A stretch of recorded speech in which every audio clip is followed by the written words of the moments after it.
It's Sunday night, and we're live. We got the Nathan Young Designs B-Car Series for the 3-Wide Racing League coming at you only on OCR TV here on YouTube. In the booth tonight, we got Matt Kingston, your favorite Canadian, Trey Landry, a.k.a. Trey Mack, and we got Thomas Morris, the most sincere turnologist in the industry. Ladies and gentlemen, Thompson International Speedway. Boys, are you ready? I'd just like to know if there's any more turnologists out there. If there is, hit us up on Twitter and hashtag turnologist. But yes, Wendell, I think we're ready. Matt, Trey, we've seen some up and down battles here on the short tracks throughout the season so far, but we're hoping maybe this one trends more towards last week where we saw 167 green flag laps at Charlotte. Maybe we can carry that momentum here to Thompson. It would be nice, but I doubt it. And how bumpy this track is, and especially the B cars being here, it's going to be interesting to watch, to say the least. I've heard it compared to a Kmart parking lot. It's so rough. Ouch. I've seen some guys almost jumping through the air there, so I don't think they're wrong on that one.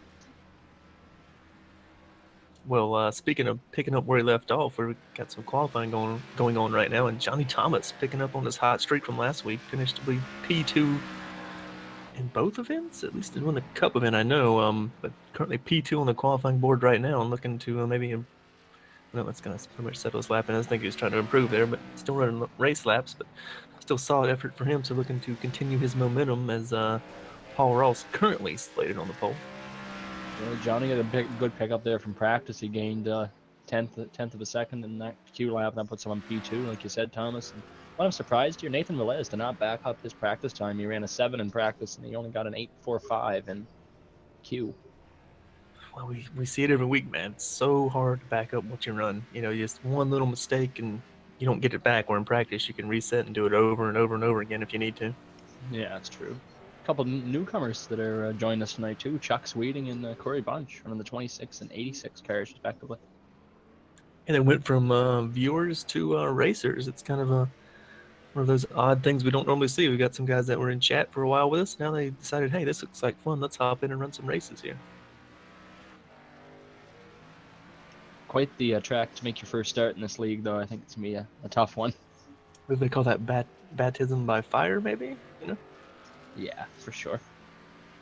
I'm sure it'll go over well. You just got to, roll with the punches here. As speaking of rolling with the punches, our points leader, who's looking to turn around his misfortune last week, Eric Mickey, looked like he was setting sail on the field at Charlotte, and turned out he was setting sail on the pit speed limiter as he was cruising a big, I believe, 56 and a 45. So that did not turn out well for him, as he was not able to rebound really from that speeding penalty, as we know, Matt. But he's looking to rebound this week, hopefully, and at least score top 5. Yeah, not a good start for him here in qualifying, though. It's going to be slated P16 as of right now, and it's going to be tough to make your way up through the field tonight, especially if we have a limited number of cautions and tire strategy doesn't fall into his book of things to do. Well, speaking of baptism by fire, look at the top of the board, fellas. Corey Bunch shoots to the top of the board with an 1871. Where do you find that at from practice? I don't know. That's over a 10th quicker than what he ran, and actually that's the fastest lap that's been turned here tonight, practice or qualifying. I heard, guys. Go ahead, Trey. Sorry. So I was going to say that's an outstanding lap by him. That is a very nice lap, but I heard he got the hog out of the car. He was having trouble. One of those wild boars came across the fence, I think, and hopped in the old 86 machine.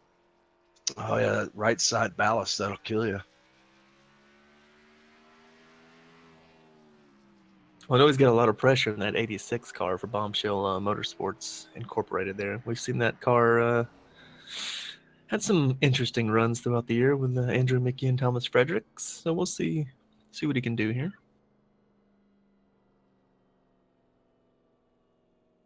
Looking through the field, I noticed a guy who was second quick in practice did yet to take a lap or decided not to take a lap, Peter Short.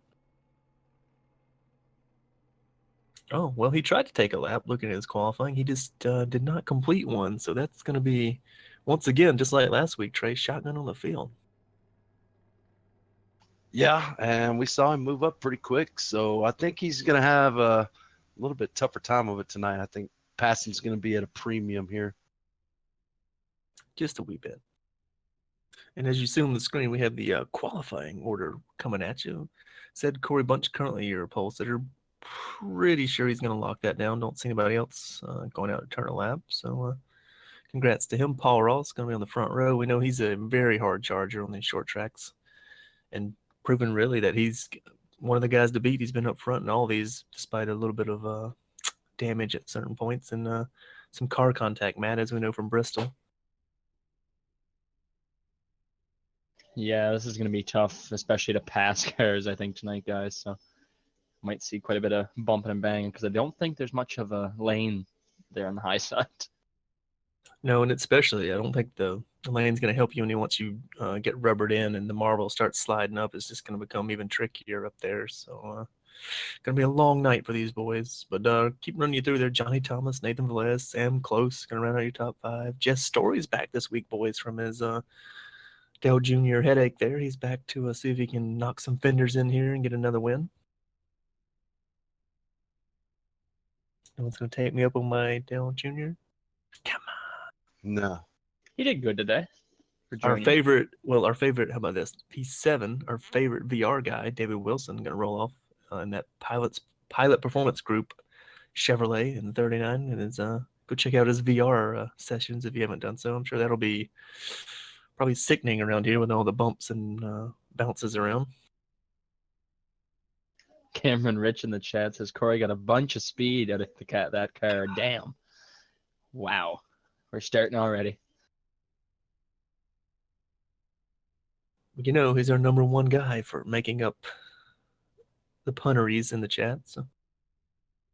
Matt Hackathorn comes in and says, 2 can get hairy. Wish I was there, but life kind of kicked me in the knackers on Thursday. That's sad to hear there, Matt. Hopefully we'll see you back on track. Hopefully tomorrow night.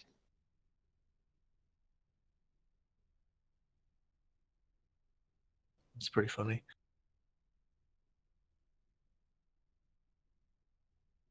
Let's see. This scrolling through there. Corey Lindsay, league owner, P11. I was trying to find Richard Lafferty. He's back this week. He's your winner from Martinsville. So your short track winner there, looking to hopefully advance, starting on off P12. So not terrible, but not the best spot you want to be in. And the other pilot performance group car, Chad Brown, going to roll off P14. Looks like got a long night ahead for him. You know, I think too, Thomas, another surprise and qual effort is Eric Mickey. He's third quickest in practice and really did a poor job at qualifying. He only managed 17 quick. So he's going to be right there with Peter Short trying to make his way to the front as quick as he can. Yeah, that's actually a pretty big gap between himself and the pole sitter. Normally we're talking about a couple tenths separating a big chunk of this field, but we're talking quite a bit more this week. So obviously some bobbles or whatnot from some of these guys in the back half of the field is going to make their day. Probably going to turn a little strategy into it, I would think, Trey. Maybe 2 tires or fuel only on some of these early cautions that you probably are going to get. Yeah, that would be my guess. And once again, this is another one of those littler short tracks. I don't want to say, all short tracks are short, but the pit lane is going to have something you have to keep an eye on too, because if you're at the back of the field trying to take 4, we've seen that cause problems with getting lapped and closed pit lane from iRacing, and it holds you. It's just kind of a mess you get into when you run in the back of the field. But who knows? Maybe we'll stay clean and green, and there won't be a problem. You just have to worry about your green flag pit stop. Oh, I would hate to make a green flag pit stop here. You see how odd it is getting on and off pit road here. It's kind of crazy. I don't think they built this track in mind for a upper tier NASCAR touring series to come in and make multiple rounds of pit stops. No, for sure. This is the pit lane where you have to come down on green. You may as well just park in the infield because it's going to be a tough one. Well, we do that anyway, Matt. I like to spin out under caution and such. So. Something else to note here, the 611 rule is in effect as always with all these 3 wide events. It's 11 laps down tonight is you're parked. So that might come into effect if we see somebody get some crash damage and have to get it fixed up, because lap times here are short, as you can see, 16 or 18 seconds. Sorry, so Like 16. Whew. Go ahead and give them the trophy. that's flat flying. Yeah, basically, I mean, I'm sure it's going to average out to probably about 20 seconds a lap. That's no time to get any damage fixed or anything. So, be a long night if you find yourself in trouble early. Probably going to end up just riding around, having to suffer through it.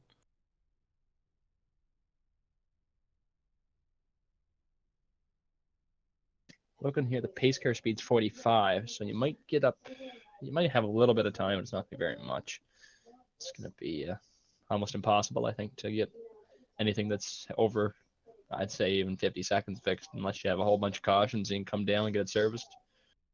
I'd say this is kind of like the Bristol Martinsville effect. If you don't have the meatball flag, don't worry about it. If it's Yeah. drivable and it's not completely towed out, then just keep on digging. Cameron Rich comes in the chat again. Thompson is a modified track, but hopefully won't have any modified looking stock cars at the end of the race. Well, yeah, I'm going to say there's going to be a couple, because when a wreck starts happening here, I could only imagine that the entire track's going to be blocked within a matter of seconds. Yeah, I put my money on that number 2 car Already? already. Isn't this a track where if you get too high in the corner, it kind of crowns over and you'll kind of just flip into the wall a little bit instead of just like sliding up and hitting it? You'll kind of fall into the wall. Yeah, it is kind of odd. So that'll be interesting to watch. See if somebody gets any, I'm sure there'll be a hip check or two into the corner and maybe slide you up the hill. So we got old Chuck in the chat, and he says the setup feels really good. Well, he's I'm not chatting and driving. Yeah, I'm not sure who built it. I know Matt built the one last time when they needed a setup built. So I'm not sure if Hackathorn made this one. So feel free, Matt, if you made it, give yourself a shout out. Yeah, that'd be definitely something. This would be a hard thing to make, I think, guys, for a track like Thompson. It's going to be tough to find the balance that you want. Whoa, I'm coming in with all caps there. It's a little hostile. I'm offended. Oh, man. Cut the stream. You have to give him a timeout for that. No, just about getting ready to kick off here in just under 2 minutes. Ready to turn them loose here. 200 laps of hot short track action. Hot. I gotta say, guys, I love short tracks, but this one is something I would be nervous to visit on the schedule. I've actually, I kind of forgot about it. I don't know if Window ran this one or not, but I've actually ran a truck race here before. And it was fun right up until the part where I got dumped with 5 to go. Ooh, that sounds like my Thanks, street stock experience. Stephen J. Cox. I was gonna say Stephen Cox hooked me at Thompson before in street stock. I mean, it was a blast because it was the effect of the guy could pinch you down. You couldn't get off the corner. The back end would kick out. Probably a lot of what we're going to see tonight. And just, you had to race that guy and work him over. And then, when it gets to the end, it's going to get a little dicey probably if they have any late cautions. But that's what makes short track racing fun. That's what I've been told anyway. Yeah, my opinion, this can be the most fun racing that we get to stream. I just enjoy short tracks, beating and banging, and strategy can pull in, because I know Martinsville, or Bristol rather, whenever I did run races there, I tried to get track position by using 2-tire strategies and stuff like that. So see if that comes into effect tonight.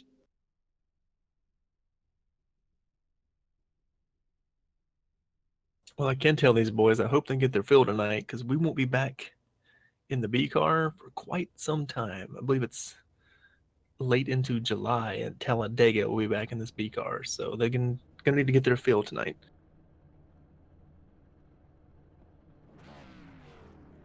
And speaking of getting your fill, let's fill you up with a grid. We're going to roll you off here with the pole sitter Corey Bunch in his first start for Bombshell Motorsports. Going to roll a P1 to his outside, the owner-driver of 3OG Racing, Paul Ross. See if Bunch can get it done tonight. Starting behind him, third position, 83, Johnny Thomas. Hot streak from last week. See if he can carry it over to a good finish tonight. Starting outside him in the fourth spot with a 48 and Nathan Velez. Those two are best buds friends from what again, I hear. huh? Yeah, best buddies. And starting P5, Sam Close, driver of the number 5. And driver of the number 7, who's making a return, starting 6th, Jess Story. Rolling off P7, our favorite VR man, David Wilson, and rolling off P8, we got Cody Wright in the 38.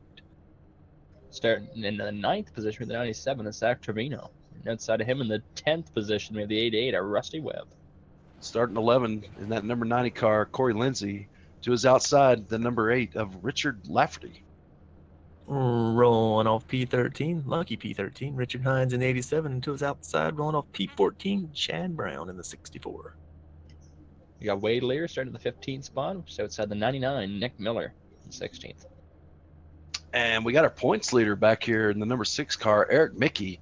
Disappointing qualifying effort. He's starting 17th, to his outside, that 10 car of Steven Cruz. And the first car not to take time, the 26 of Chuck Sweeting, and to his outside should be Peter Short. Carlos Acosta going to be behind him, and Jeffrey Acree going to round out the field. Look at that. 22 drivers tonight. Very short track. This is going to be interesting. Better pull them belts tight. I think we better pull our belts tight up here in the booth. I've got my monitor strapped down, the keyboard's ready to go. It's some of these guys are already going to be half a lap down before we get going. I was just thinking that Thomas lap traffic's going to be intense tonight because it's not going to take long for somebody that's out the pace by even a half a second to be caught up by our leaders. Yeah, if we do get strung out here in a long run, we could see lap traffic, as we've seen in multiple weeks, there actually be used to your advantage or disadvantage depending on how good you are with traffic.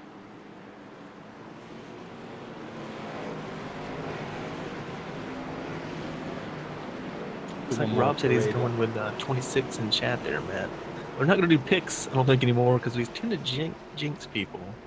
But I'm definitely picking Corey Bunch. You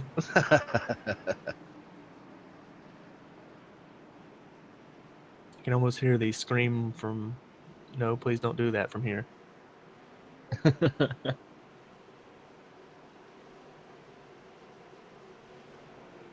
All right, boys, let's buckle in and see what we can get, how far we can get in this one before we see any carnage or maybe some cars rolling over. Lap 5. I'm going to say right after green. Green flag, Corey Bunch gets it going there. Yeah, good start by him. Pretty decent start so far for the rest of the field as well. 48 went up the hill a little high there. Gonna let the 83 get by him. Maybe. You can just see the cars when they're coming up off the corners, just like they instantly stop moving. So the 83 tried to use a little bit of the apron down there in the turn, but it didn't help him any. That's all dirt. Hey, he's trying to make that work. I don't think that's the way to go.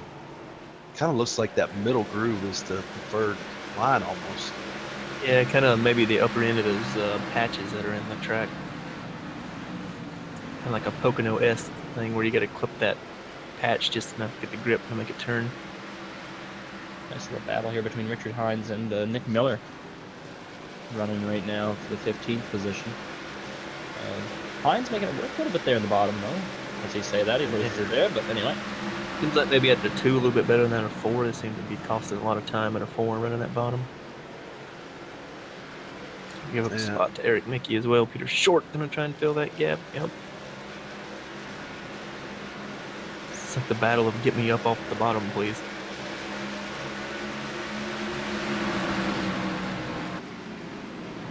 Actually, pretty civilized, boys. Everyone's kind of gotten single filed out, trying to get some laps in here. That would be a good idea, because this place can get wild pretty crazy. Wow. Wild pretty fast, I think. Wild, crazy, fast. That's everything you need. Ooh, 99 up the hill into the wall at a 2 there. Cost him about 3 spots. The momentum that he lost, just scraping it. Yeah, he did a good job of not jerking it off the wall and into Eric Mickey. This looks like the 07 is into the wall. Oh, caution's out for Mike Stevens. Rusty Webb. Yeah. I made a little bit of contact there. Looking back at the replay, Richard Lafferty was underneath him. I don't think he knew. And Chad Brown got collected as well. Here in with the eight of Lafferty. Wow, yeah, I don't, 88 kind of didn't know. Guess we'll let that one lay. There's a little previous drama from the last race we were at, maybe lingering over from that one. Maybe. That's a hard lick for that 88, and oh, he's crabbing. Yeah, Yeah, that might be the end of his night. I think that might be done for the day. That thing is crabbing the wrong way. And you saw there is no soft walls here, so makes it hits. Oh, and he misses pit lane. I don't know if he can get into pit lane. That must be some hard to turn there. Your wheels gonna be cocked all the way, probably to the right, about a 9-degree angle at least. So we did have a few cars injured on pit lane, like Chuck Sweeting. Is that going to cost him a lap this early? He is taking that car behind the wall. Oh, Not done for the not day sure. already. Not sure what happened. Maybe he'll come into chat and let us know what happened.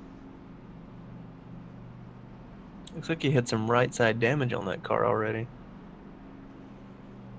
Just trying to scroll back and see a little moment off of turn 4 here many laps ago, but no damage, I don't think. No, I didn't. Actually, that was kind of netcode damage on the 26. Like it lagged out and came back in. Oh, he's back. Maybe he has connection issues. Possibly. As we got the 8, looks like he backed into a telephone pole rolling off pit lane now. Yeah, and there is telephone poles around this track also, folks. So it is possible for somebody to back into one here. I'll tell you what, if they if they have to make green flag pit stops and come off that pit lane, someone is going to lose it trying to get more than they can carry off that pit exit. It's just going to happen. Yeah, that's gonna be. This whole track's just designed to kill people, I think. Well, I mean, aren't most of them? I know Daytona is. Too soon. It's been 16 years.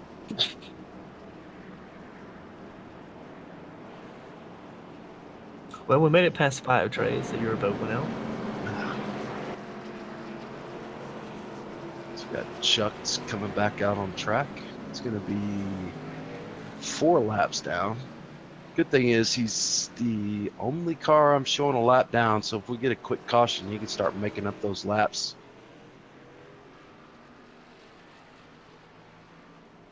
Yeah, it shouldn't be too difficult. I think we're going to see quite a few cautions tonight. Not a ridiculous amount, but I think it's going to be just as the race wears on, we're going to see more and more incidents happening on track. All right, lights are off. The pace car is turning in. I'm going to hand it back to Corey Bunch again to lead the field back to green. Chooses the outside again. Paul Ross does not get a good start at all. Oh, Johnny Thomas saved it there. Saved it. Wow. He almost got to the back end of the 48 of Velez there, so he jumped on the gases for 3 wide off the corner here. And lose a ton of track position. Yeah, I'm showing him back here. I think 14th position there now. 3 wide again with Acosta. Wow. I think 18th spot. Ooh, I think civilization or being civilized went out the window. Yeah, 32 just hip checked the 87. The 07 just popped the 90 into turn 3. And Lafferty's got a real big run there off of turn 4, sorry, on the 2 car. Can't carry it. Man, that bottom, 7's around on the back stretch. He's off the track, though. Just 38 coming around, saves Wow. it. Wow, this is crazy. Action is hotting up. He was in the 5th position. That's going to shoot Merrick Mickey up to P6 after that exchange. Chad Brown right now sitting P5. 7 spinning in the middle of the track through green board. Corey Bunch in the wall, missing him, and the 18 plows into him. Oh, That the was 18 has interesting. some wheel damage, I think, on that one. Looks like he got him at the left front tire. I think the 86 got a piece of him as well. I don't know. Or the wall. He got the wall. Interesting to see here, just right. I think they just kind of came in that corner and couldn't get them mowed up enough to make that cut down and decided they just go within inches.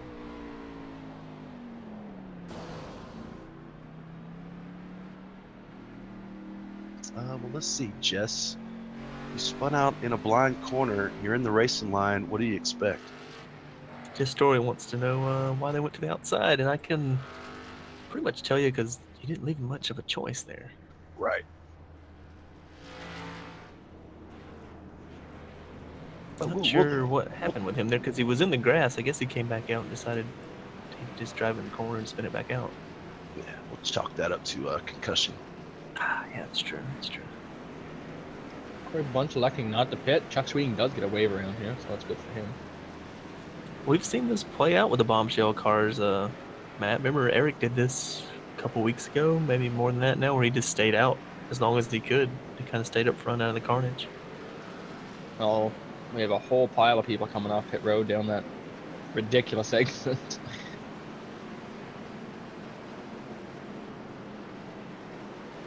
A little bit of damage to Corey's car, that right front. A little buckled in, but I don't really think that's going to matter as long as it's tracking straight. Matt Hagethorn thinks Jess didn't pass the concussion protocol. Yeah, maybe. It's not our call. That's for Dr. Jerry Punch to decide. Rob shooting some. I ruined that. Shots fired. Shooting some what, Matt?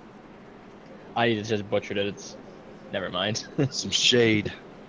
Well, yeah, that tends to happen. Oh, well.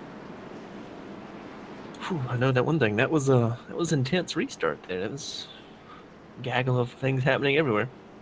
Yeah, it was kind of like watching the dirt track race when you're trying to keep on top of everything, and there's so many things going on that it's hard to stay with one thing at a time because people spinning out, people sideways, people running into each other. That was like watching the end of that Xfinity race on Saturday night where cars were just going everywhere and the leader just decided he'd go around and still get hooked. Corey's going to take the outside again. I think that's I do think that's the best place to restart here. Yeah, it seems like it's just a easier transition to get into turn one and keep it wound up, not just have to try and go to the bottom and swing it back up. Oh, Paul Ross, did he come down pit lane? I guess he did because it allowed Richard Lafferty to get in front of him. Yeah. I believe Lafferty and Bunch the only two that did not pit on that round stops. Interesting. Well, we're going to find out how this goes as we're getting ready to go back to green one more time. Oh, Corey Bunch brought him down late that time. He even missed the start when he was the leader. Well, it tends to happen with him. Oh, Chad Brown got a big push going up the hill here. He's 3 wide coming off of 2. Oh, wow. We got a big mess. Ooh, Rusty Webb around. Oh, wow. I see the 33 and the 10 coming together in the back straight. People coming out of the pits still. Looks like we might get Chuck going to be on the lead lap before you know it. Yeah, it looks like 83 drove into the back of the 10 car, sent a lot of guys into the infield. The rest of them got shoved into the outside wall. Zach Trevino got to the back of. Oh, Jeffrey Apri, Peter Short got a little bit of contact, but I think a lot of there was a parking lot down there by pit exits. Yeah. I made the joke it was a Kmart parking lot, but it looked more like a Sears parking lot there. Those are empty though. There's a few cars. You know, looking for their craftsman tools.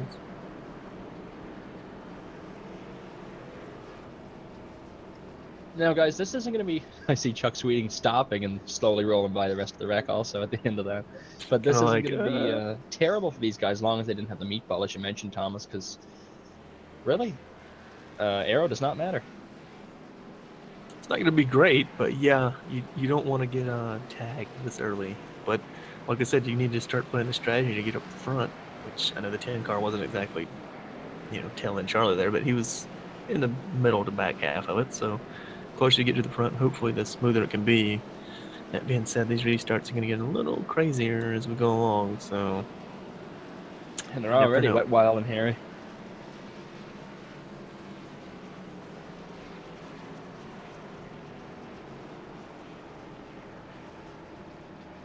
Looks like chat's entertaining itself.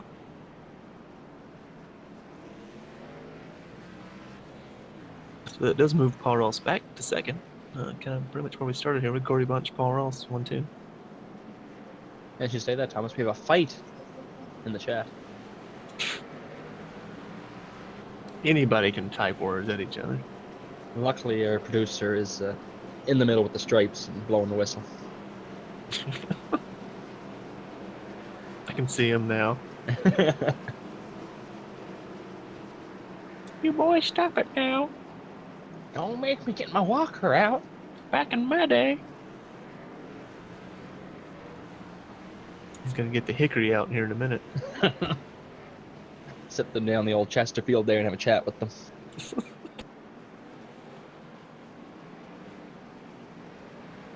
Corey Bunch still your leader. Paul Ross still running P2. We got the position back from Lafferty, who's in the third spot.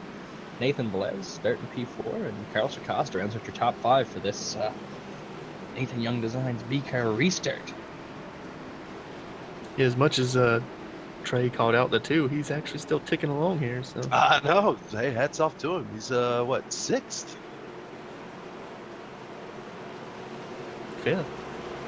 Oh, 5th.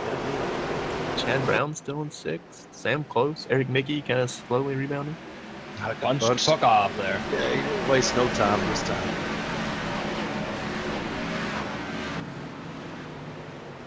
Gaggle behind him. This looks like, boys, that low line, you get to drive in, but you just cannot complete that pass off the corner. No. Carlos Acosta and Chad Brown side by side. They're 1 and 2. Gonna finally clear Carlos there, and Eric Mickey's gonna fill that hole. Oof. Sam Close got into that very wisely. That was going to be bad. Acosta down to the bottom. That's gonna cost him one more spot, though. Eric Mickey's probably like, please let me by. I just want to get up here out of the mess. Oh, Oh, man. still sideways with Cody Wright. Gonna lose that one to Wade Lear and Peter Short, looks like. Jeffrey Creep pounded the outside wall there in the backstretch. And in turn 3. Looks like he hopped the cushion in 3 there. There is a cliff up there. That one I see. Yeah, I wasn't joking. If you crest over the corner, it kind of throws you into the wall. Got Chad Brown running P5. Been a while since we've seen him up there towards the front. Especially in the B series, he doesn't run it every week. Looking to take that Burger King car to the front and have it his way. See what it did there? Absolutely.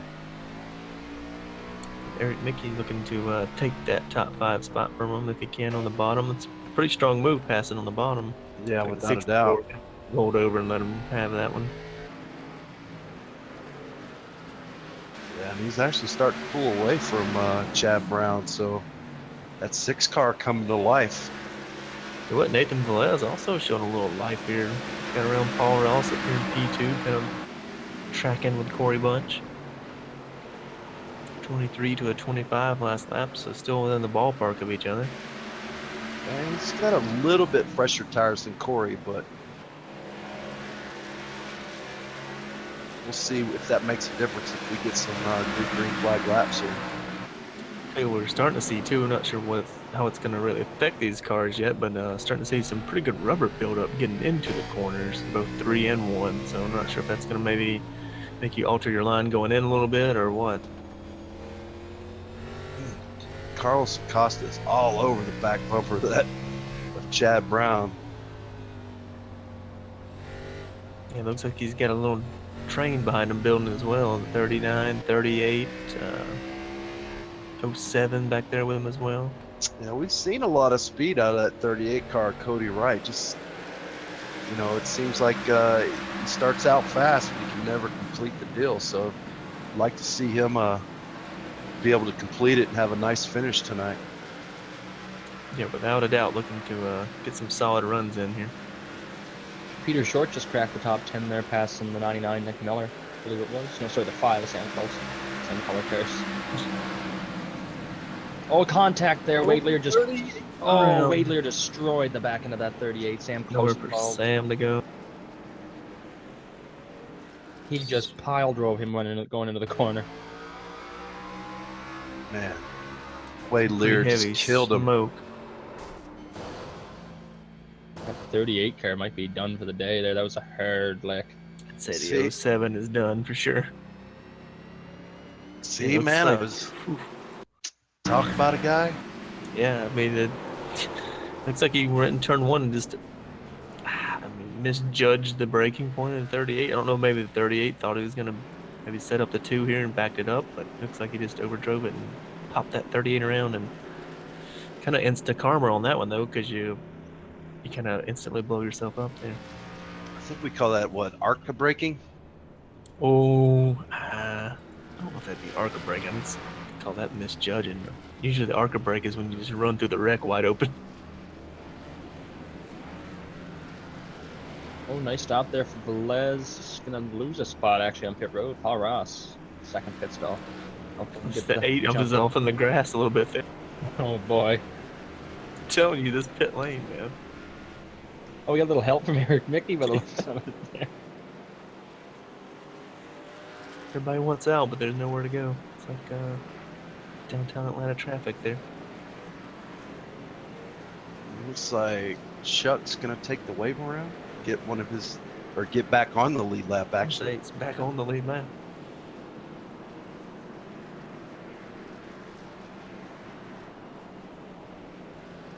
yeah. Chuck Well- said before the race he was gonna try to take it easy tonight, so he's done a fair Let's see, job.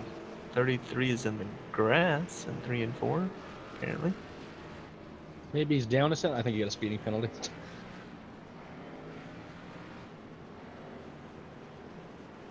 Car's got some pretty heavy front end damage, really. I told you not to put diesel in this car, guys. God. Diesel. Looks like he's. I don't know what he's doing there. He's still waiting. I don't know if he's gonna decide to call it quits. Oh, no, he's still rolling.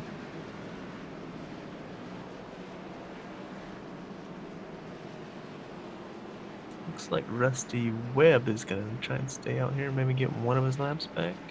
He's only 7 laps 7. down. I thought he was going to be a lot more with the damage there. Well, he needs to get one back, Matt, because the 7-11 rule or 6-11 rule, and he's gonna be in trouble. 7-11. So chatting with the producer a little bit off camera here. So you guys realize that SEMA is back.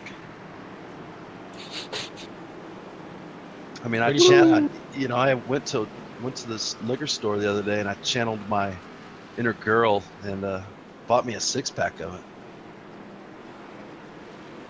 And it was pretty tasty. We saw your Twitter post as we're getting ready to roll back to green here. Thank God. Before Bunch gets another big jump.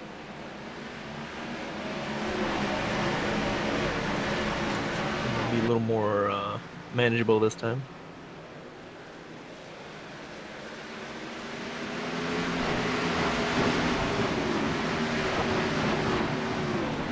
Ooh, it's got a 6 up in the wall and then 3 and 4. Another 2 to maybe get underneath the 60. Ooh. Oh, the 6 is sideways. they're tracking. Oh, contact Nowhere for this himself. forward. Oh So man, that was a move him good out of the way, job by bud. Eric.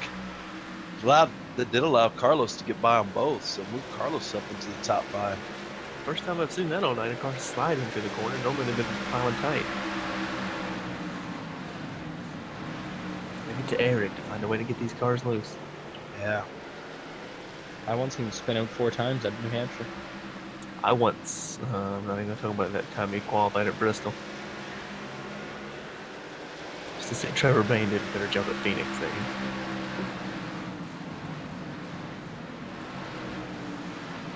Eric Mickey is struggling there as Chad Brown keeps closing up on him in the middle of the corner, but doesn't know where to go with the run. Probably overheated that right rear tire a little bit, and the damage on the splitter now is probably not helping. I mean, spoiler not helping him either, but good launch at a 3 and 4 that time. I'll tell you, somebody who's not struggling, that's Corey Bunch. He's jumped out to almost a second lead over Paul Ross. He's enjoying that clean air with those 4 freshies. So I'd say he's probably glad that he finally pitted and got some tires. I'm actually surprised nobody stayed out. Yeah, you'd think those guys that came down pit road, like Velez and well, everybody other than Lafferty and Bunch, would have stayed out and tried those fresh tires they had there and gained some track position. Maybe next time.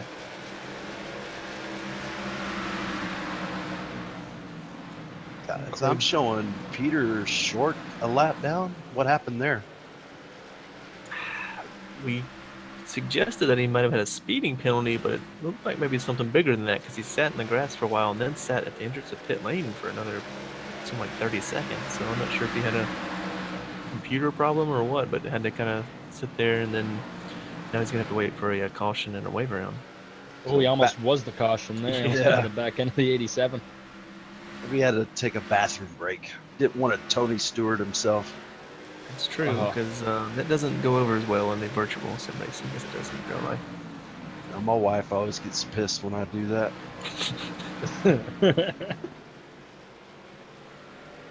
Yeah, but you did it out of anger, right, at Daytona when your prototype car got destroyed?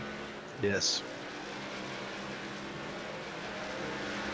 Eric Mickey looking underneath Carlos here into turn one. Gonna try. Nope, can't get the slide up on him. Gonna cost him a little bit on exit there. Gonna have to regroup and try it again. Well, you've seen him make passes on the bottom, so he's not afraid to go down there and try it. Just a hard road to make down there, though. That one little bobble like that allowed Chad Brown to close right back in on these two. They had kind of pulled away from him. Looking here, guys, that last lap, Corey Bunch ran 0.5 of a second quicker than second place driver Paul Ross. Yeah, he's definitely got it figured out. We've seen this before in this series, though. You can't count your chickens before they hatch, because we've seen some late cautions shake up the field here a few times. Very true. And plus, this thing stays green. You know, he's only, 2 seconds behind the back of the field. So, Yeah, you can already see the back of the field.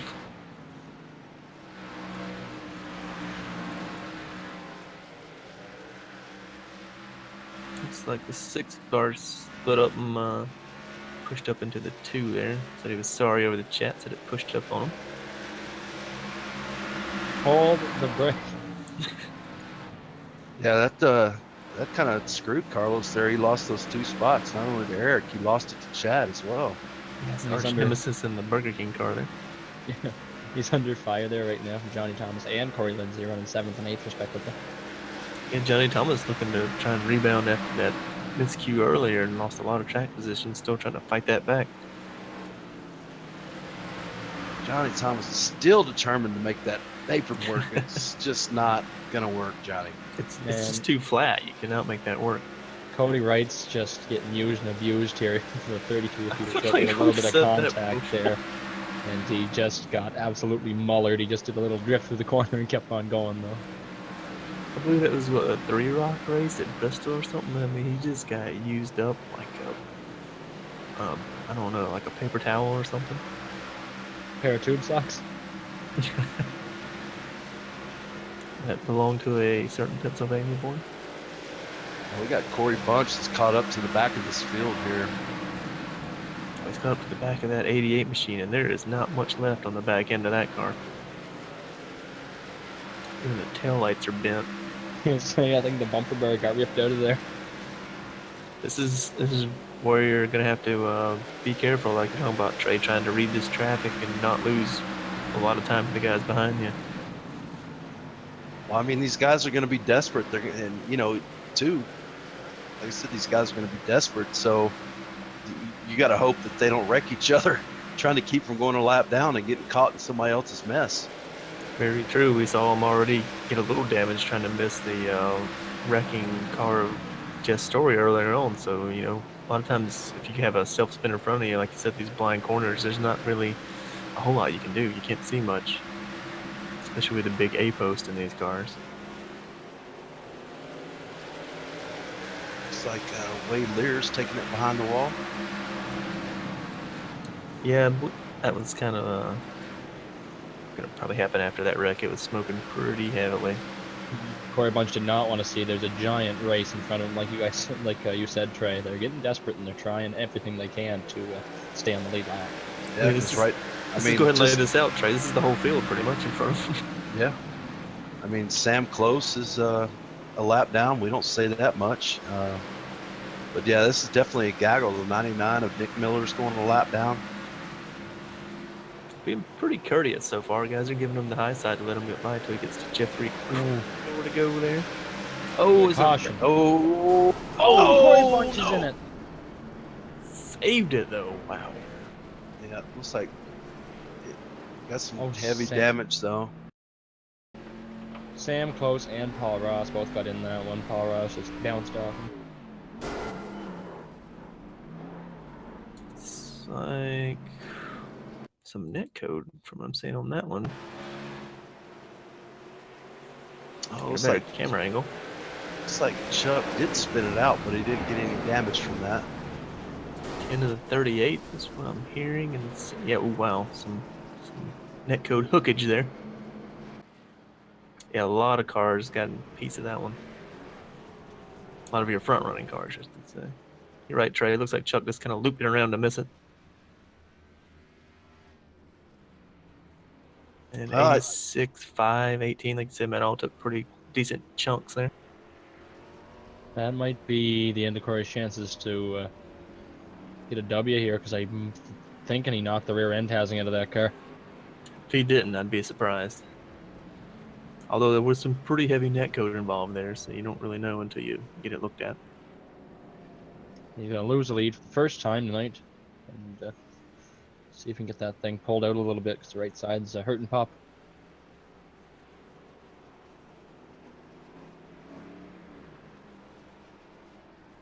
Yeah, he's got to fix a little bit of that, I would think, but he can't sit there too long. Hadn't talked about this in a while, Trey. Sam Close, another guy who just took it behind the wall tonight. Hadn't seen that in quite a while. Right. So short track carnage takes another one tonight. It's like Corey is going to go ahead and lose a lap here. He And might just- have enough yeah. required to make him stay in there. I'm not sure. That was a pretty heavy hit. Looking here, your new leader. First time we said that tonight was with a 48, Nathan Velez. Yeah, that's a shame. He led 65, the opening 65 laps. And, you know, we talked about it, not counting your chickens before they hatch. And we, you know, speculated that there might be some trouble once he caught up to the back of the field. And, you know, sure enough, he got caught up in somebody else's mess. But he is only a lap down. I mean, we saw Chuck make up 3. So, you know, Corey's definitely not out of it. No, he's back there with some good company as well. Peter Short, Paul Ross, guys who won races. As Peter Short informing us that he did the lucky dog wrong, so he did not get his lap back. That could be costly, Ouch. as they lapped a lot of cars that run, so it's going to be a little bit of an effort to try and get those laps back now. Yeah, I'm showing, 11 cars on the lead lap as the pace car's down. And Nathan Velez is gone. Good jump from the 8, though. He's made contact there with 86's crew chief. Car is hurting. He got all the damage he had to get fixed done. And contact between the 2 and the 64 coming off the corner. Check up, there's an 8 checks way up on corner entry. The 64 checks 90s way spinning. up the hill. Saved it. But they have about 4 more minutes, I think, of repairs to get done on the right side of that car, so that's him back up front.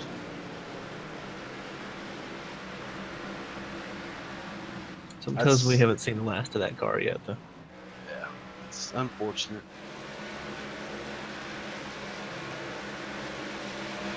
32 and 38 are sitting on pit road. I don't know if you mentioned that. 38 is 8 laps down. He's almost 11, so that's the cutoff where you're going to be parked. 32 had downshift problems on the restart there. Actually downshifted instead of upshifted, so he might have blown the motor. Oops, Dale Jr. syndrome. We call that the money shift. Because when you miss that shift, you cost your team owner a lot of money. Now, boys, we talked about him having struggles in qualifying. Here he is, Eric Mickey, right behind Nathan Velez, P2, trying to track him down here and get the lead. Hasn't been a drama-free night for him yet, but cleaner than some. Yes, I think he only made contact with the wall and tried to kill Carlos Acosta once, so that's not too bad. To be fair, I think half the field does that on a weekly basis. Right.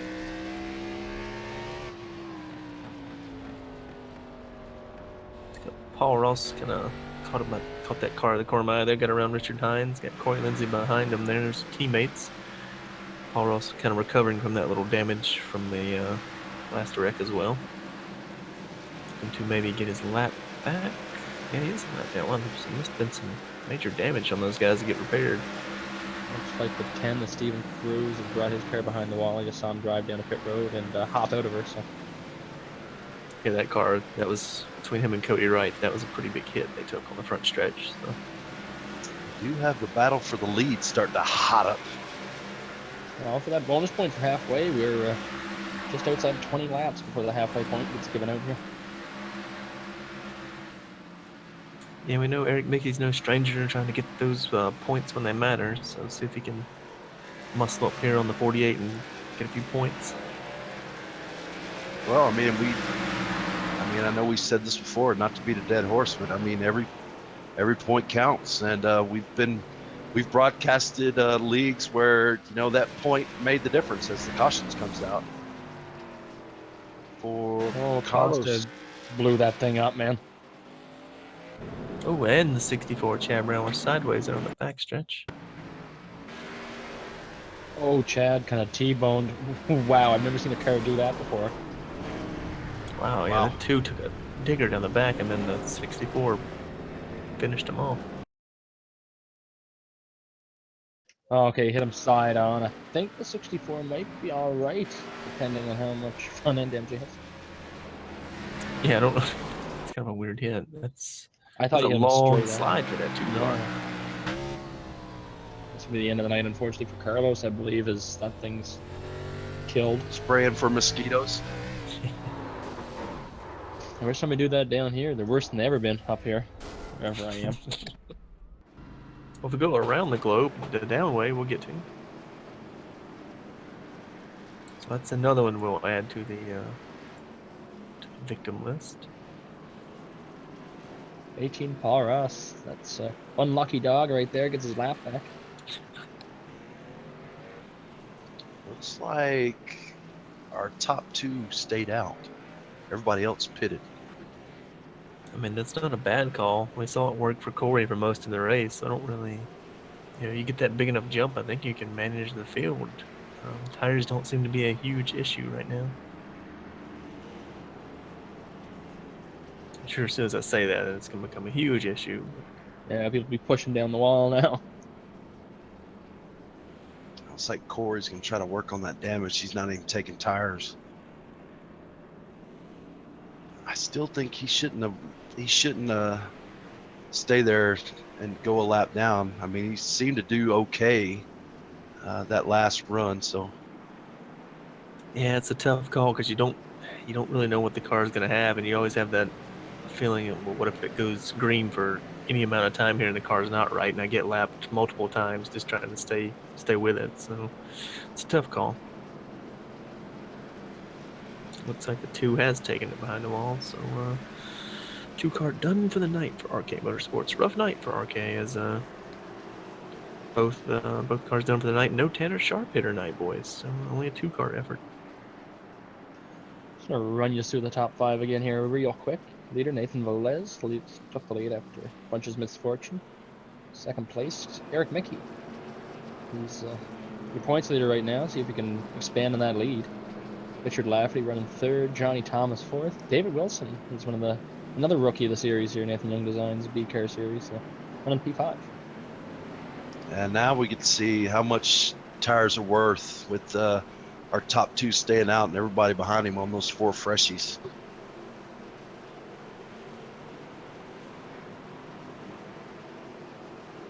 We shall see. That's going to finish up on Carlos. That's going to be a pretty big hit for him. He was 4th in points coming in as we're getting ready to go back to green. Big jump on the 48. 6 stays even with Johnny Thomas there, who's finally recovering from the miscue earlier. Eric, just see those. I think that's the tires right Oh. there. Contact, wasn't able to slide up in front of Johnny. He's going to lose that spot. I thought that was gonna be big there, man. I thought he was just gonna hook him right into the wall after he came up into him. Lindsay came off the wall a little bit there on the 8. Try the old up and over there. Oh, and they get Oh, and they Taylor do go Lafferty. over. Around they go. Caution's out for lazy spin. It's like a ballet move. No harm, no foul. Just kind of Oh, Richard Lafferty's not happy. You got a little Vettel Jr. out there.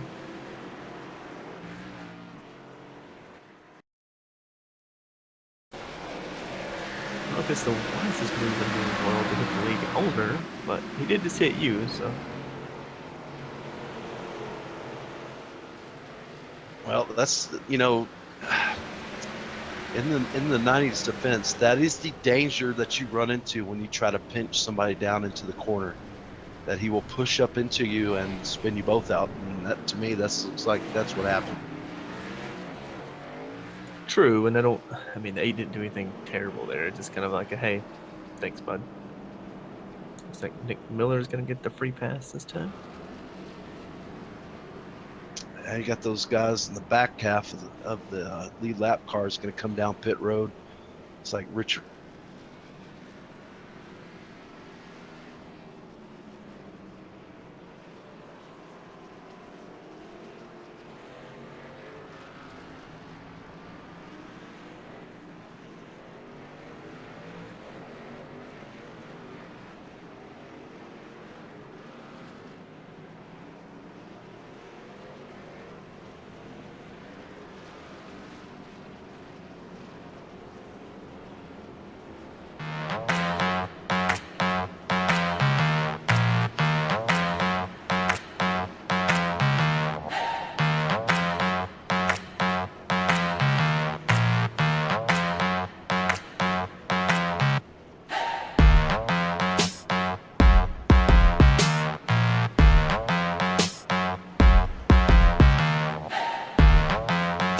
Cody Wright also was to the wall. I don't like commercials.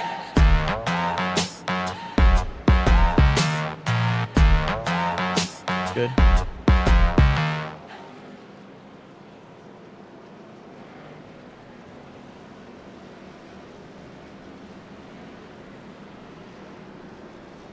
Well, boys, we are less than 10 laps here. Once we go back to green to the halfway bonus point. Let's see any argy-bargy maybe for that? We can't load any more cars up here. We only have 10 laps. So. Oh, I don't believe you remember Bristol 3 Rock. Yes, I do. So we got Chuck Sweeting that's made his way up to P6. Oh, mister, I'm just going to take it easy and see how it goes. I know, right? I've heard that kind of nonsense from him before. Then he ends up standing on top of the podium with a big trophy.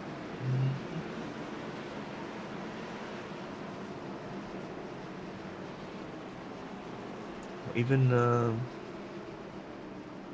is that right? I guess it is. Chad Brown's still in the top 5 after getting that contact with Carlos Acosta. I guess he's got that car still patched up here. So we're going back to green with Nathan Velez going to lead him back with Johnny Thomas on the inside. Well, Johnny did not get going at all. Still going to hang on to P2, though. Oh, Richard Lafferty around. Jeffrey Cree gets the worst of that one off the track, though. Lafferty's Still having some green. issues. Yeah. Looks like Rusty Yeah. got to the back of him there. Kind of a... I don't even... At this point, it's just kind of one of those things. Now they're all bouncing off each other at the back. Now I think we're seeing the effects of those tires as Eric Mickey just lost 2 more spots. Moved Chuck Sweeting up to 4th. David Wilson up to 3rd. And if Johnny Thomas could be fixing to be breathing down the neck of Nathan Velez here, they're Kind of makes you wonder why Eric Mickey didn't pin her to that caution tray. Maybe he just didn't yeah. get the info enough there that he was going to be bleeding out. But... I bet you he'll pit under this next one. Oh, without a doubt.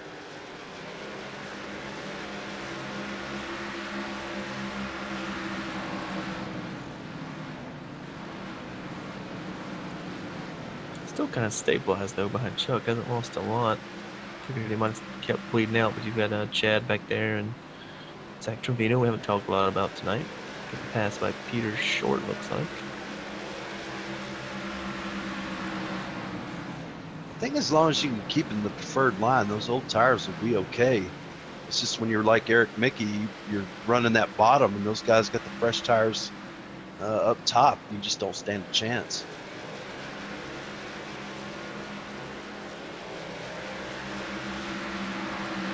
Well, I just talked about Zach, so I would assume that means, yeah, looks like he had a little wall contact earlier on, so allow Richard Lafferty back around.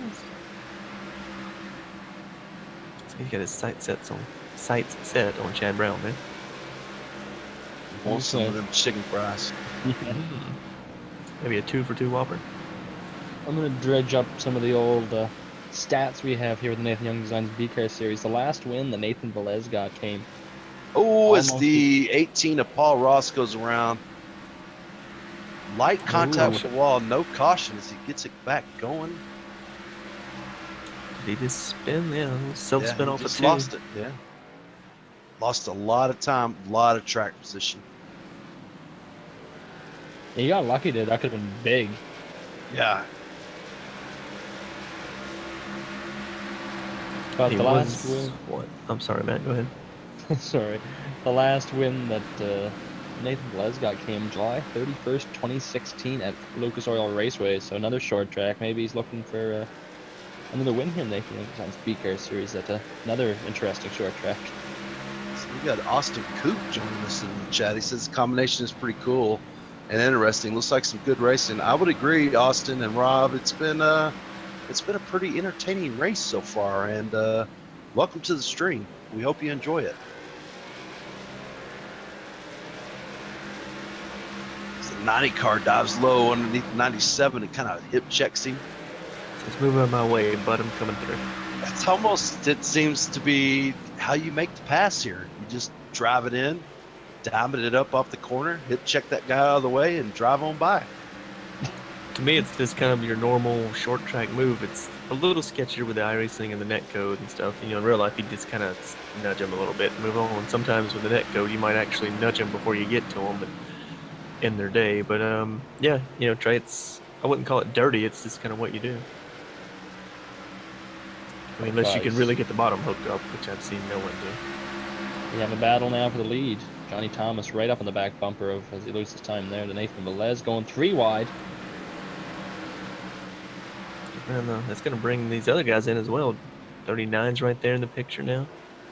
Chuck make the move around David Wilson, moved Chuck in the 3rd position. Mickey trying to make the move underneath both of them.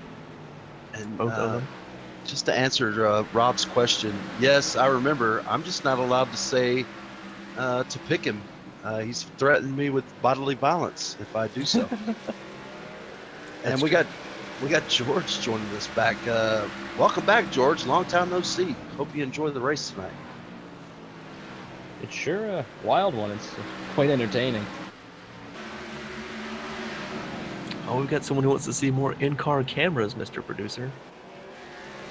I don't know if that's feasible to do around here, because like I mentioned earlier, it's kind of like running through a Kmart parking lot. In case you're not getting that reference, it's pretty rough. Neighborhood-wise and parking. It'll rattle the fillings right out of your teeth, I think, if you go inside the car here tonight. Oh, you're feeling somewhere. It's kind of like watching that visor cam from Danica tonight or today. That was terrible. Could they not find anyone else to put that on? I mean, and just the way she was moving her hand, she looked like she was driving I don't even know, like a boat or something. Yellow comes out. Oh. 97, I believe. Zach Trevino. Yeah, caught the end of that one. I saw the 97 and the 90.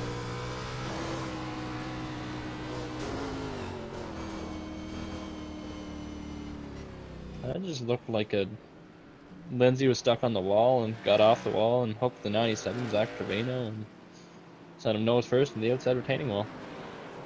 Yeah. Yep, pretty much nail on the head on that one. Wow. And then the 80, 87, and 88 kind of got together trying to miss that. No real damage. Hey, you have to watch Corey's replay through that as he kind of drifted his way through that wreck. This bunch, that is.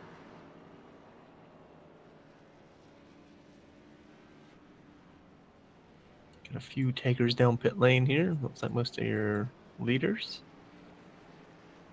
I think everybody that has stayed out right now is a lap car. We'll see if they stay out to get their lap back or laps back, whatever it pertains, and or come down and take tires. Everybody but who was that? Rusty Webb, I believe, is pitted for the lap vehicles. He might be trying to get a wave around, but might not be much of an effort. There's still 6 laps down, Matt, so hasn't really gained anything from taking one last time. No. All right, Rob. Rob in the chat. Don't look now, but look who's out front. Started shotgun on the field. Had some kind of glitch. Ended up 3 laps down. Got those back.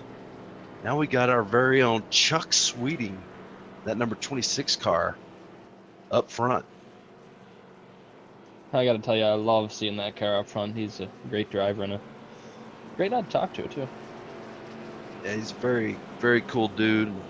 Really enjoys the sport of sim racing. He's a good ambassador for the sport, and in my opinion, he's an asset to any league that he's in. Correct me if I'm wrong, Trey, but I believe he's building his own sim room in his house at the moment, so that should be interesting to follow on Facebook.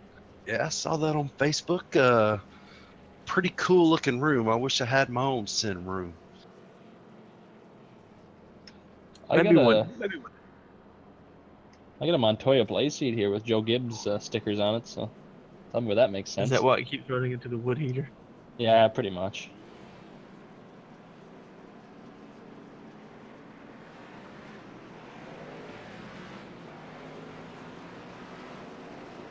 Yeah, even George says Chuck's a great guy there in chat, so it's been a while for George. Good to see him back. Rob comes and asks what the N means next to Chuck's name. I believe that means non-chartered. That would be correct. Yep. And just so you know, the chartered drivers they pay and they get a chance to race every week. As the pace car comes in. Chuck's gone. Chuck gone. He didn't waste no time.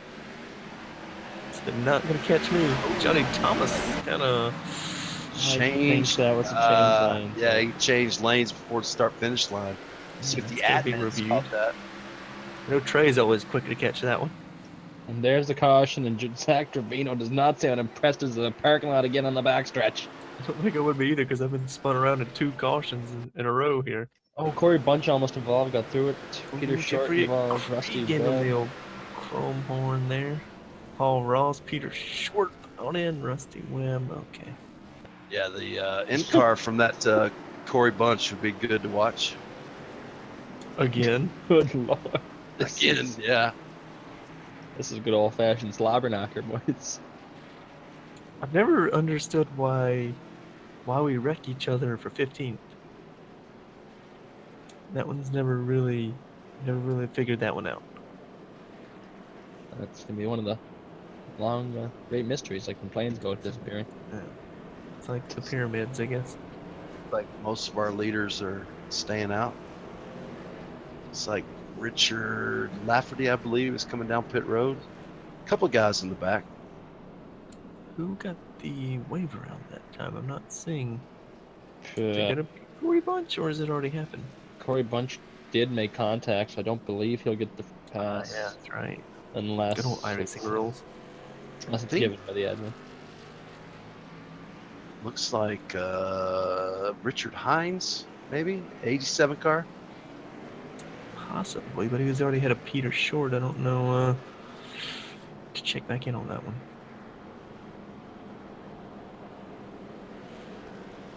Kind of leaning towards Matt. They all got in that wreck. I think it took it away from everybody.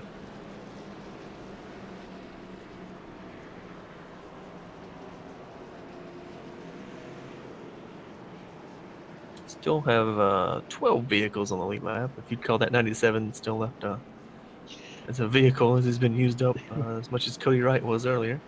Look in the chat here. Dan Dale Media comes in. I rack myself for 30th every week. Word. Yeah, but well, that's true. Yeah, not You'll 30th get though. It's like 29th. No, yeah, you'll get a win there soon, there, Danny. You can see it coming. Speaking of Danny, I believe I'm correct in this as well. Cousins with Kevin Finn. Where the heck is Kevin Finn? Last week's winner, second in points, not Oh, he even just showing up decides to tonight. show up. I see. Won a race, you just take it off. Now, clearly, he could have had something much more important to do tonight than, crash at Thompson. But Yeah. I'm surprised. He won a race. Normally, he's the guy who builds on that momentum. Looks like he swept Charlotte last week in both the A and the B cars. So I thought he might build on that momentum this week and see if he could maybe take the point lead from Eric Mickey. Now, this is interesting. Chuck's choosing the inside line. First time we've seen the leader do that.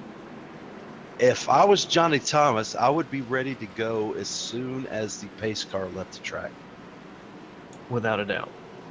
Chuck might change her up here. Try to mess with people's heads. Get a bit of I think he needs to enter turn 1 on the high side there.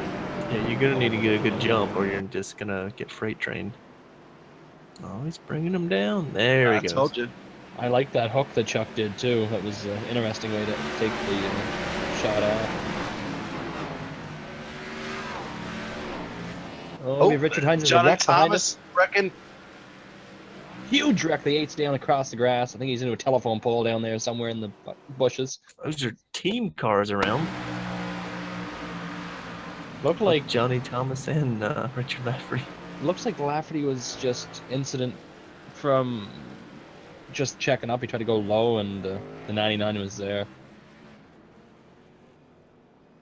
Looks like maybe the 6 and the 6 and A3 bounced off each other. Well, the 97 missed that one. That's positive, at least. Woo!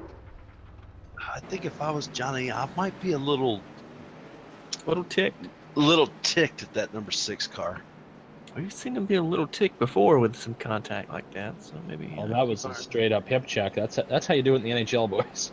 Keep our NASCAR heat camera on him. I'm sure Johnny Thomas will be using the intimidator button behind him. Easy for you to see.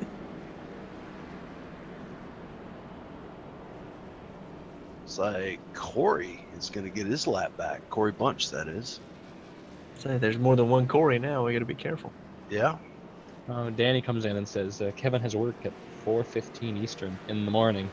So yeah, I don't think I'd be partaking in this race if I had to get up. Just that don't early. go to sleep.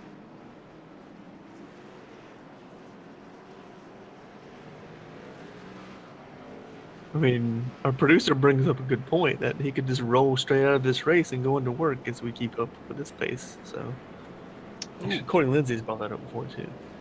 There's some interesting spectator chat going on. Yeah. I don't know if I want to.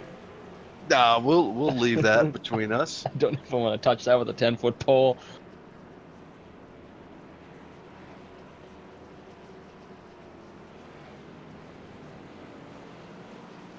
What about a 15-foot pole? You give me a 300-foot pole, then we'll talk. I don't even know if our, I don't even know if I'd touch it with your pole. Oh, already up to 10 cautions tonight, boys. Only 2 lead changes. That seems. Well, I guess that's about right. Technically, we had 3 because Chuck got the lead. Well, from yeah. 48. Glitches. Once again, the ticker. This leads me down the wrong trail. Anyway, I guess we can run you through the top 5 again because we're under caution. Chuck Sweeting started back of the field, up P1. Eric Mickey, P2. Nathan Velez, P3.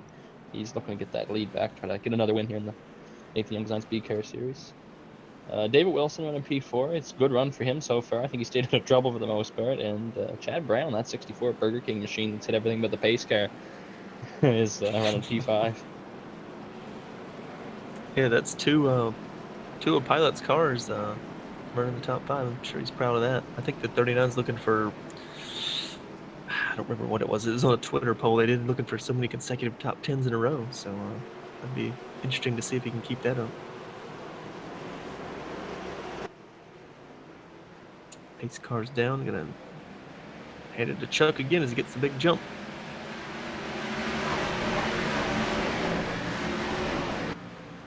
Johnny Thomas must have his sights set getting back up at the front because I don't believe he has much damage as he gets hip checked by Chad Brown coming over the corner, and Paul Ross gets into the back of him. He'll be 3 wide almost coming down into turn 3. Well, he's done it once already, but he's going to do it again. And he's not going to be a very patient. Oh, and man he as punts the 64. 64 around. Going to collect 87. The 97 just blew exploded. up. 64 gets her back going. Yeah, that you called that one, man. That was in the making there.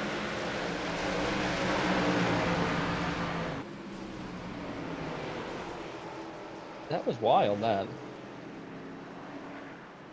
Yeah, that was interesting. I don't think Chuck Sweeting's had to run too far here except until the middle of the backstretch when the next caution comes out the last few. I think it's Rob kind of like comes in, when Chad is... Corey did it. Go ahead, sir. Sorry, anyway. Rob comes in the chat and says, has 26 ever won a race in this league before? No, he is not. This is his first race, actually, from my recollection, so good start.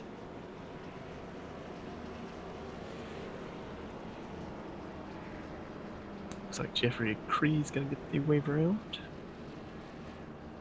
Or a free pass, whatever you want to call it. It's not Aaron's anymore because they didn't want to pay that bill. Guess they just wanted to rent, not own. Heyo. Dear God. I mean, we're on like the 7,000th caution here, so I'm running out of puns and jokes. I should have started trivia tonight, but I was just far too played out to even attempt it tonight.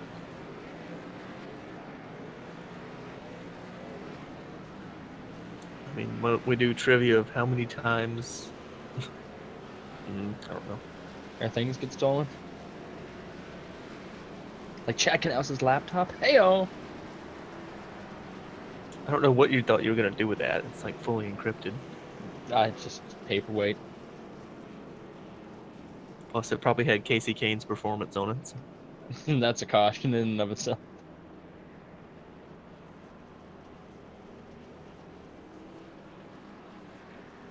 It's like 83 better get rolling here. He's gonna get lapped on pit lane.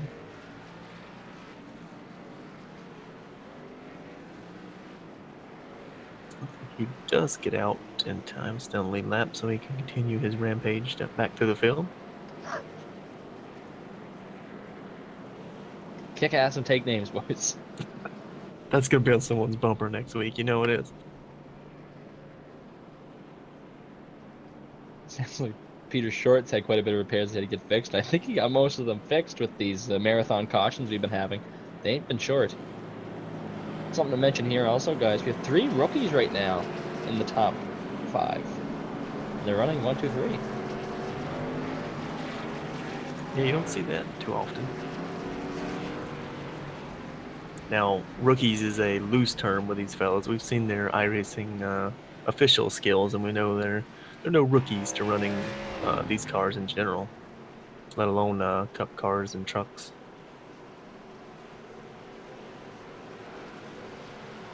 Car trucks?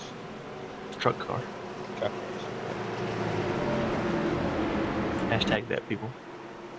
Patent pending. Let's get some things trending on Twitter while we're riding out as a pace car dives to pit lane, and Chuck's gonna lead him back to green one more time.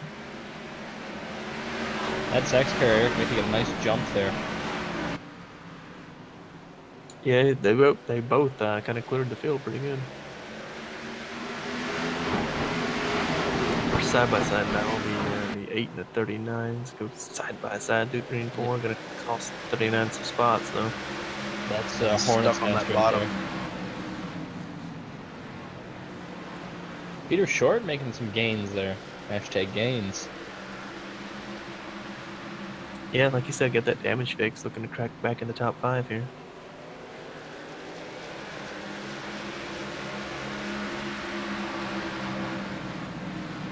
Eric Mickey's right there on the tailpipe almost of Chuck Sweeting's machine as Chuck gains a little bit off turn 2, of course. Yeah, he's stalking him pretty good there, trying to size him up, see where we can make that move. It's a pretty good diamond there through 3 and 4. Love seeing that old diamond work. It's quite a good trick to have into these short tracks. Any track for that matter, really. I'm sure the 48's just licking his chops because if these two will go side by side for any amount of time, he's going to be ready to pounce. 46 going low, probably for this corner. Nope. Can't 48 count out is that there. KG veteran there in the 18. Did we just see him go through the grass about 7,000 cautions ago? I think Yes, we so. did. And we saw Peter Short starting in the back, mired in traffic, into about 17 wrecks, and now he's on P5. He broke into the top 5, and he's also licking his chops. These lads battling hard up here for the lead spot. Yeah, 18 with a big run on Nathan Velez there. Just nowhere to go with it.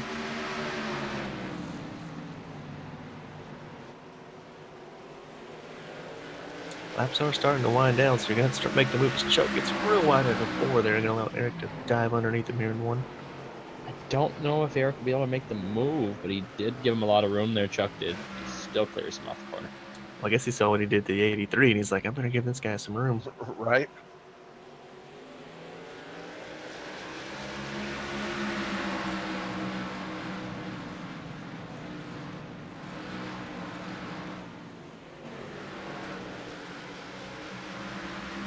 Tell you what, the guy that's lurking is that 48 car. He one of the fastest cars on track, just kind of being held up by these top two. He's under fire now by Paul Ross in that 18.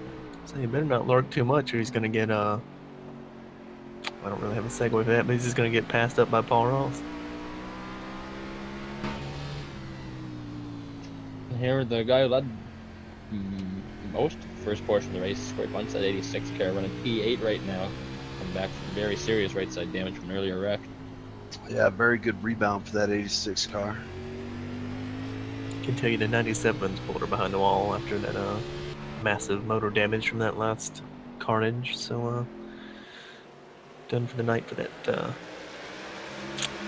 I forgot the team name now. Let's just call it 97. I think Paul Ross is going to bigger and better things there down the front stretch. He's trying to get out of the track. Yeah. That happens here, though, easily. I did try to turn a few laps in the cutaway car, which, of course, called that because I was cut out of it 3 or 4 different times. But no, yeah, it's pretty easy to find yourself grinding the wall like you're Tony Hawk or something crazy. Tony Hawk, wow. Let's just pull out a 1990s reference. That's because I'm drinking Zima.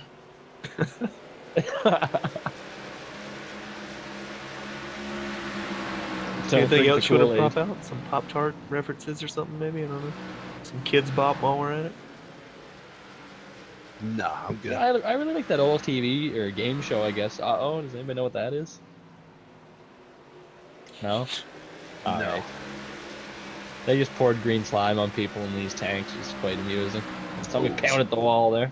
Yeah, that was Peter Short in that 33. Just trying to shorten her up a little bit. Yeah, just a little kiss. You know, shorter wheelbase might help you cut the center a little better. Or not. I'm no turnologist, engineerist, spectatorist kind of person.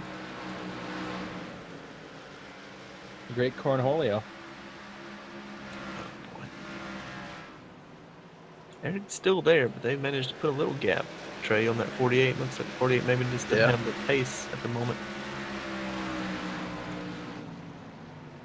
No, I mean, Chuck's doing a great job running his line. He's actually starting to pick up a little speed here. Trying to stretch it a little bit on that 6 car. Looks like it's a fine line though, between hitting that mark just right or pushing the nose on exit.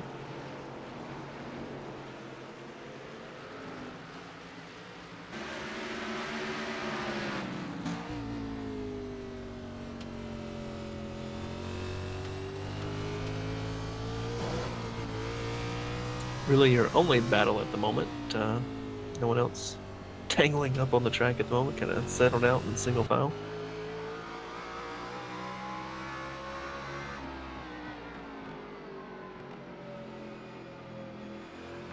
And we're coming here to 50 laps to go this time, so. We're almost there, guys.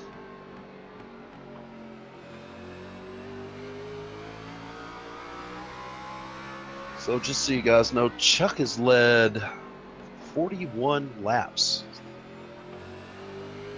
Our astute viewer can point that out, or you can also look at the ticker at the top of the screen, which will provide you with laps led as long as that information's popped up on the screen. Currently, the race high is Corey Bunch as he led the first 65 laps of the race. Corey currently mired back in 8th in a battle with Nick Miller for that position.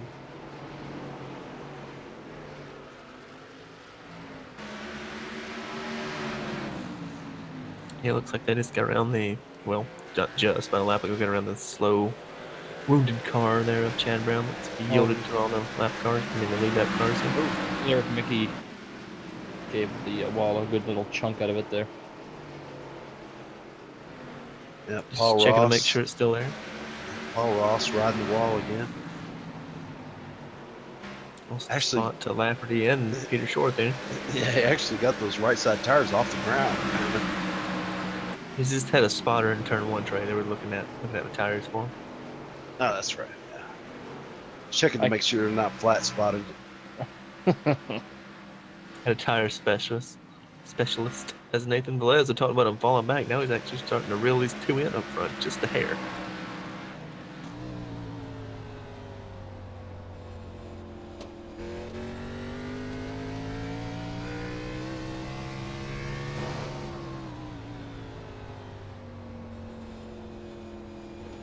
Looks like everyone's trying to expand out on the track here as we're seeing some decent wall hits from some fellers throughout the field here. Jeffrey Green, that 32 is bleeding out. Oh, there's a car. Johnny Thomas, Thomas off the pace on the coming back. from the cranberry fields there down the inside wall area. Look at the cranberry fields in Connecticut. Is that where this fucking dump is? Pretty sure Thompson's in Connecticut. That don't surprise me. Yeah. That's a big miscue for Johnny Thomas, though. He's going to put him a lap down. First car lap down at the moment, but still not where he wanted to be. Almost looks like he's waiting on somebody. I think they already passed him, so he may have messed that one up. I think he just can't get going again, Trey. He gets stuck on the bottom and he's having to kind of ease his way back into the high groove. That would be my guess. That would be my guess too. Don't want to be unprofessional. I mean, I think the rampage has already gone through, so.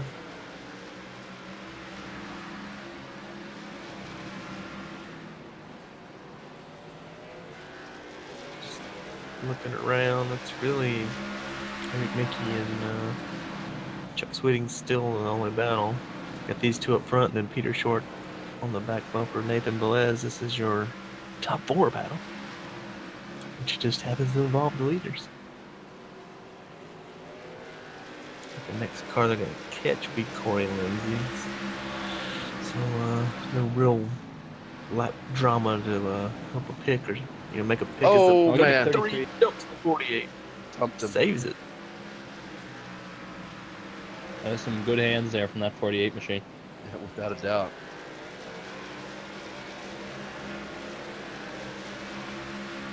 It's saved by the 48 though. That 33 put that bumper right on that left rear and knocked him around. Rob comes in, chat, says we need a caution. Negative, Ghost Rider.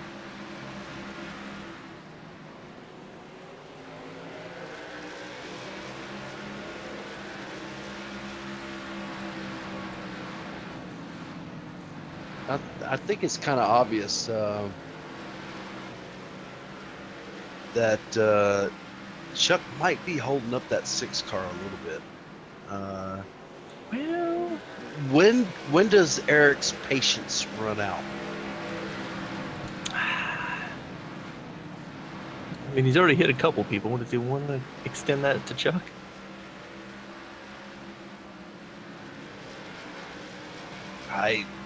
I don't know, but I mean,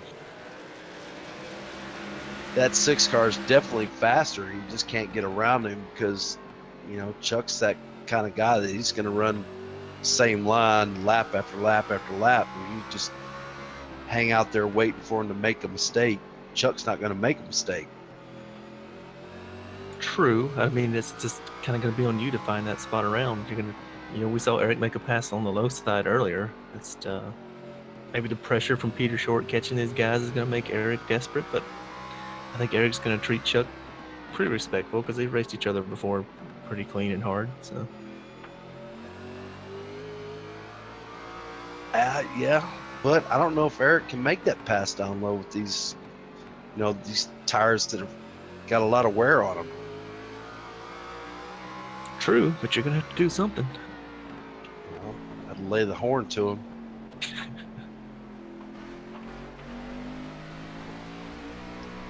I think on short tracks should be allowed to put big push bumpers on the front of these machines. They already do.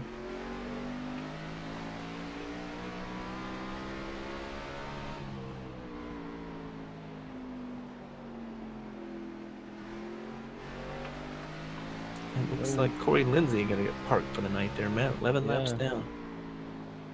Yeah, that's what we said in the opening. That 6:11 rule is in effect. I think it's a good rule.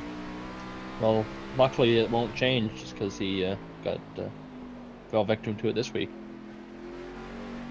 Yeah, he won't fall any further back. He just will not be able to advance any farther forward. Speaking of forward, the 33 is inching his way up to these boys. He's going to see if he can maybe stick his name in this mention for the win here. Guys, all three of these guys that are running top three right now have been mired at the back of the field most of the night with their starting positions. So this is a huge surprise, to say the least, not from anything to do with these guys' driving. Yeah, without a doubt. Chuck didn't take a time. Eric Mickey didn't have a good qualifying effort, started 17th. I think Peter Short, that 33 car as well, didn't get a lap. He tried to take a time. Yeah, he tried. Didn't get it completed. Oh, it's shaping up to be a threesome here for the win as Eric kind of gets a little bobble at a 2 there, and Peter's going to take it down low. That was an aggressive move, but I liked it. Chuck likes to see this. Oh, without a doubt. Yeah, without a doubt. Especially with some lap cars coming up in front of Chuck here, he's going to have to navigate around.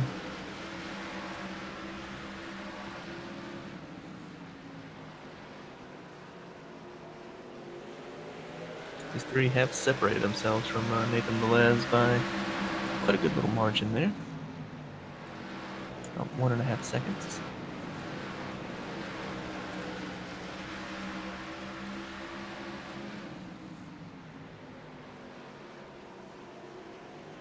Ooh, it's going to get tight there with Chuck having to go low to get around Rusty. I think this is maybe where if you're Peter, Trey, Yeah. you're kind of going to read this and see if you can get the better run up off. I tell you what, that lap car just really screwed Chuck. And now he's screwing Eric, so I guess everything is even. Oh, man. Oh my god. It does make you wonder that is that the 88? Yeah, he is actually 6 laps down. So Yeah. New leader there. 6 car takes it Yeah. from 26 from this. Peter Short going to get the run outside of Chuck as well. Oh! Eric would have bought the farm there. He was sideways off that corner. Oh, and he makes contact with the 88. 88 not giving any room. Oh, as and Eric's going to just move him out of the way. There you go. No Yep. policing lap traffic. And that's how that gets done now. Peter Short might be in the catbird seat here on the outside as he's going to Yes, get he the is. run and take the lead. That's our 5th lead change tonight, I do believe, boys. No good deed goes unpunished. So I tell you what, it's a shame that a lap car affected the race like it has. well, it's not over yet. But not yeah, even- that altered I it mean, pretty bad. Yeah, I mean, he wasn't even a single lap down trying to be the first car 1 lap down. He was 6 laps down. Yeah.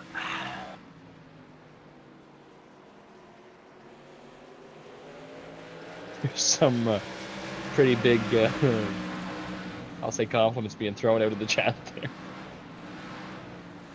Yeah, there's some some attaboys going on. You see Richard Hines giving yielding way here, letting these guys go around. Definitely looks like it got Chuck out of his rhythm there, Trey. Not able to match the pace. But like you said, though, I think the 6 was kind of waiting.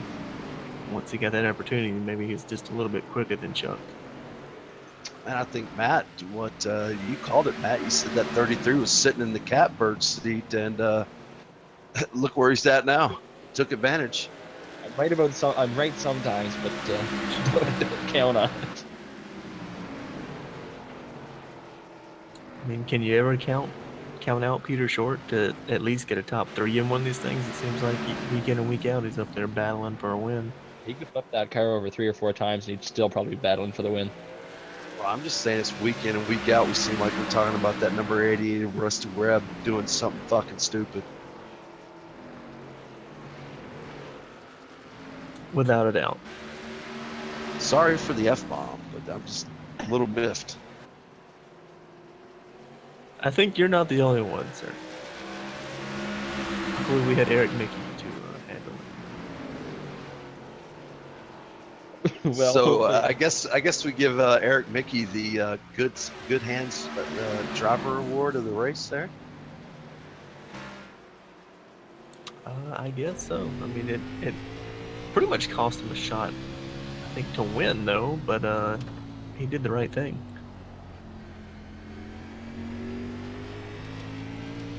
Maybe Peter Shorter will share some winnings with him there for getting him out of the way, so he didn't have to deal with them.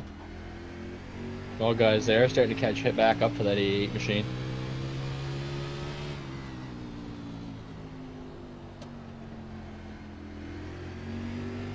Trey, I Surely think's, you can't be getting that some- daft.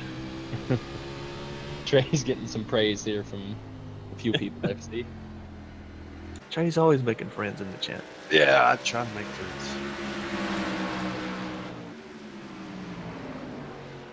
Tell you what, it's been an up and down night for that 8 car, but he's still sitting in 5th spot. That's, I think he'll take that after he's been around the grass, been hooked, been, I think, what did he do? Pirouette spins with his teammate one time? So, I think I'd give him a 10 out of 10 for the style points of the spins he did, because he never really hit anything. He's just been around and around and around. only thing I'll criticize is his team can't seem to beat that deck lid back down, and he's backed into a telephone pole countless times, I guess, tonight. Oh, Mickey's all over Peter Short's back bumper here. Hopefully lap traffic does not get involved in this fight for the lead, because it's going to get crazy here in a minute. Ooh. Looks like that Oh, back Peter end's Short's starting to loose! go away. It's going to be a good run there for Mickey. He should be able to get the lead if Peter doesn't Maybe. down too far. It's going to be a hard make down there, though. Yeah, Oh, especially Peter on old tires. Got a little wiggly again. Got the race broke out, boys. During the slobber knock, we found a race. Oh, as Mickey gets a little sideways there, lets Peter escape. Those rear tires on that 33 gotta be screaming. Yeah, more Oh, lap Mickey. traffic. This is Chad Chad Brown. Brown. Jumps out of the way. Yep. Very nicely done, Chad Brown. Take notes, kids. There will be a quiz later. Now you're stealing my quiz jokes. God, And I'll just steal it before somebody else does. I don't No, think we'll need a quiz no. on this. Now, if I'm the 33, I wouldn't even mess with that 88. He gets in my way, I'm dumping him. Gotta be careful with him, though, because if you remember some of the 6, he dumped him last time and it actually cost him the spot. So. Looks like they're going to play her nice and clean and cool here. That's probably for the best.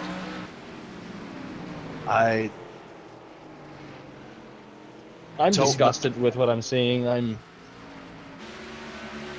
He's giving him room this time, boys. Just still kind of weird he doesn't roll over for him. I guess he's maybe making his point clear that he did not like getting spun last time, because Eric pounds the wall out of 4 there.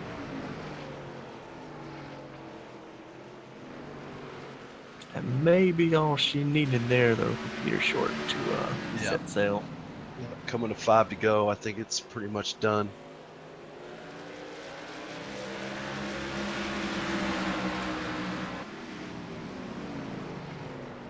I'll need that 33 to make a mistake, and we have not seen Peter make too many mistakes over these races we got the broadcast. Just a few, but not recently.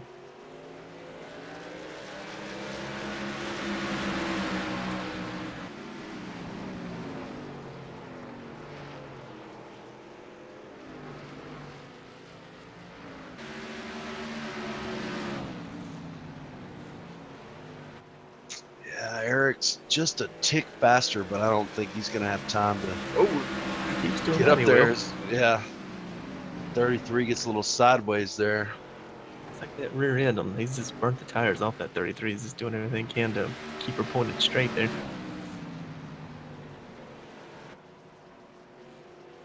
Well, guys, if Peter can keep it up there, this will be his third win of the season in the Nathan Young Designs B-Car Series.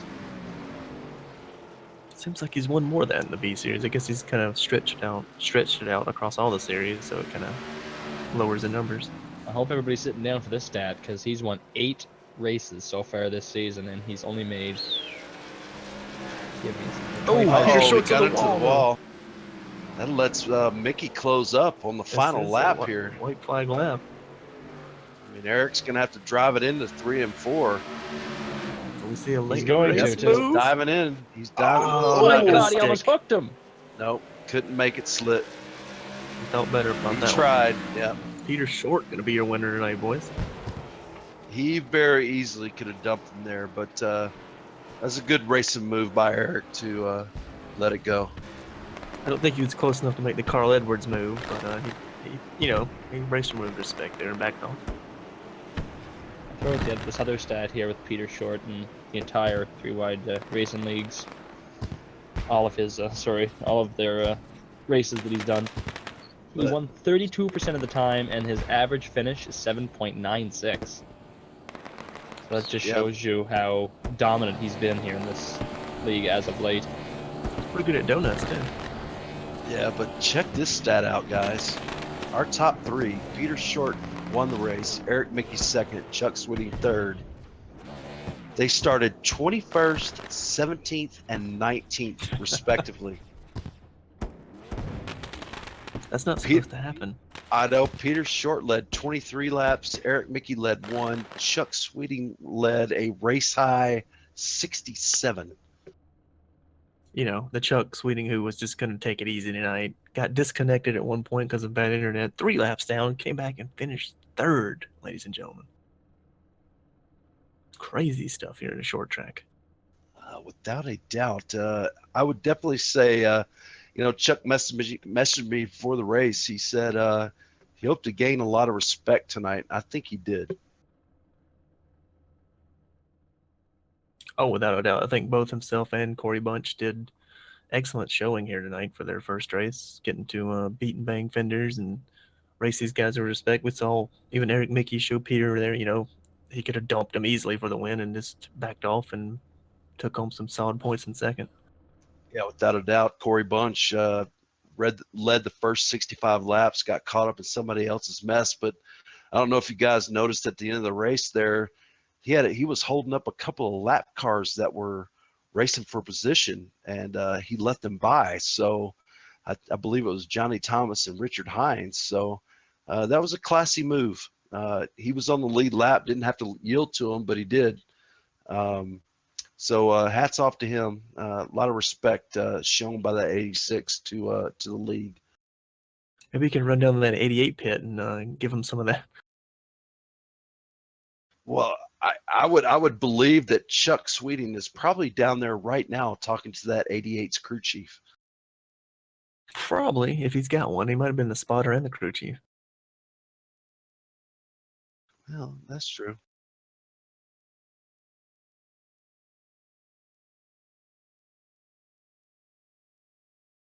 Either way, boys, it was an eventful night. Yeah, Peter Short wins another one. If you look at the books, oh wow, he won another one. Took a while to get there, and probably wasn't who you thought was going to win that race with 20 to go. No, I was not putting my money on him at all there at the end of this race. Just he was sitting in a good spot, but Eric Mickey and Chuck Sweeting are running down phenomenal lap times. Unfortunately, we don't see how that would unfold if it was unhampered by things. Yeah, it was People actually and things. yeah, it was actually a better race than I was expecting. saw a lot of good side-by-side battles, a great battle for the lead. It was just a shame that the 88 really altered the race the way he did. But still, a lot of class. A lot of class was shown by a lot of different drivers. Without a doubt. You got your results showing up on the screen now. You can see where your favorite driver finished tonight. See, maybe they can. They didn't have the best night. They could maybe rebound and come get them in the next B race at Talladega. All right, guys, I got him. He started 19th, didn't even take a qual lap, finished third, led the most laps, 67 tonight. He messaged me before the race, Thomas. He said he just wanted to ride around, take it easy, try to gain a little respect from the league. I think he did just that. Chuck, tell us about your race tonight, man. Well, I hope I did that. I hope I gained some respect. I had a lot of fun tonight. This car was a blast to drive on this track, and I think I've only ever run a modified here once or twice, so it took me a while to find the groove. Actually, I watched some other people like Peter and Nathan and saw the line that they were running. That helped me a lot in the practice before the race. And I just kind of hung out in back, expecting a few crashes, and saw a few. And the next thing I know, I was in the top 10. So that's kind of when I started running a little bit harder. But it was fun. The car was good, and I had a good time. Now, Chuck, we saw you early in the race. You kind of came down pit road, and you actually left the server and came back and went 3 laps down. What happened? A little technical difficulties there. Yeah, when I gridded, I had no sound, and so I had to run those first few opening laps with no sound. And fortunately, we got a caution pretty quick, so I pulled in the pits, and then I had to restart the PC and get back in, and lost those 3 laps. So I wasn't too concerned about getting them back, but it happened a little bit quicker than I expected, though. Yeah, you got fortunate with some early cautions there to help get you back on track where you wanted to be. So, it's your first race. You impressed, I think, everyone with solid run. Leading laps at the end. Do you think you maybe had a shot at the win until you got caught up in a little bit of lap traffic that held you up? No. I saw Peter come in, and Eric was actually gaining on me even before we caught that lap car. You know, if that would have been me, I would have backed off and let the leaders go. But he's got a right to be out there, so, and he was holding his line, so he didn't really do anything wrong. I saw them coming, and once I tried to go underneath the 88 and realized I wasn't going to be able to make the pass, I just kind of stayed down there and let Eric and Mickey fight it out for the win. And my front tires were gone at that point. I drove too hard earlier in that run and just kind of killed the front tires. Wouldn't turn very good. So I knew third was coming. I actually was happy to get that. I figured Nathan would probably catch me too. Well, Chuck, I know we're dying to know, and I know anybody that watched here tonight wants to know, are you going to be running any more of the 3 wide races this season? Yeah, I signed up for the rest of the season, so you should see me quite a bit. So are we just talking about B car, or are you going to run multiple series, or what's your plans, Chuck? We'll see. We'll see what my schedule permits, but at least one a week, so probably a lot of the A car, Cup car. Without a doubt, you got that sim room I saw on Facebook in full construction mode. So I'm sure you're dying to race here in 3 wide. Yeah, it's going to be probably the end of July before I can get in there, but it's starting to look pretty, so maybe it'll bring me some luck too. Well, we just gotta stop picking you, and you'll get the luck. Yeah. Yeah, Hey, Chuck, I made sure some guy in the chat, his name is Rob, he picked you to win the race. I told him that I make it a point that you threatened me with bodily violence if I picked you tonight. So I did not pick you to win. I appreciate it. Kept me from getting in trouble, I think. Yeah, without a doubt. All right, Chuck, great debut here in 3 wide. Started 19th, finished third, led the most laps tonight. Watch out, 3 wide. Chuck Sweeting is here. Yeah, thanks a lot, guys, and thanks to Fast Track Sims for helping out with the car. All right. See if you can grab the point leader who extended his point lead tonight. And I got him. He started 17th. Disappointing qualifying effort for our points leader, Eric Mickey. Started 17th, but he ended up rebounding. Only led one lap, though. But, hey, it's a bonus point. He brought it home second. A little interesting there at the end with the lap car of the number 88. Tell us about your race, Eric. It was eventful. Really hard to pass at this track, and but it's my home track. It's like 45 minutes away from me, so I was really excited to be able to race here. Totally messed up my qualifying effort, and was just fighting for track position in the top 5 from there on out. But once I got up there, the whole plan was just to stay in touch at the end and hopefully have a shot at the win, and I did, but you hate to see lapped cars getting involved in the ends of races like that. I really hope that Corey and Cameron can take a look at that and have a discussion with the driver of that 88 car, because there's no need for a car 6 laps down to be deciding the outcome of the race the way that he did. Now, Eric, we saw pretty much the middle to higher group kind of come in tonight. Was it something? Well, we saw you trying to work the bottom at times where you could. Was that something you maybe found in practice trying to work on? No, I was just going through the whole race, just trying different things. I mean, you had to do something different from the other people if you were gonna try to make a pass. So that's why I was trying to make bottom line. Then, if you have a clean track all to yourself, you can go in high and then kind of exit low. And I was pulling away from a lot of guys like that. But it only took me about 150 laps to kind of realize the line that I needed to actually be on, to stick close to Chuck there at the end. But like I said, there was no way to get around somebody unless they made a mistake, or you hit them, and I wasn't about to start hitting people on purpose after I did it enough in the race by accident. So going forward here, Eric, I believe we're going to Talladega next. Big change from short track race in Thompson. How excited are you to hit the restrictor plate high banks? Well, I feel pretty good about my point situation, so for me, it's gonna be fun because I don't have to really worry about anything than just going out there for the win. But yeah, I mean, I don't know. I view it as like an extra week of break on top of what we already have, because you kind of just show up, run the 80 laps or whatever it is, and like it is what it is. There's not much you can do about to help your circumstances. It's just you're at everybody else's mercy in a race like that. So yeah, I look forward to the races that we come after Talladega. So 10-4 loves Talladega. Put that on the checklist. Right. So now, Eric, great race team owner, Bombshell Motorsports, had a new driver tonight, Corey Bunch, led the opening 65 laps until he got caught up in somebody else's mess. What can you say about the effort Corey Bunch did tonight in his 3-wide racing debut? Yeah, I mean, for a rookie, it was pretty good. He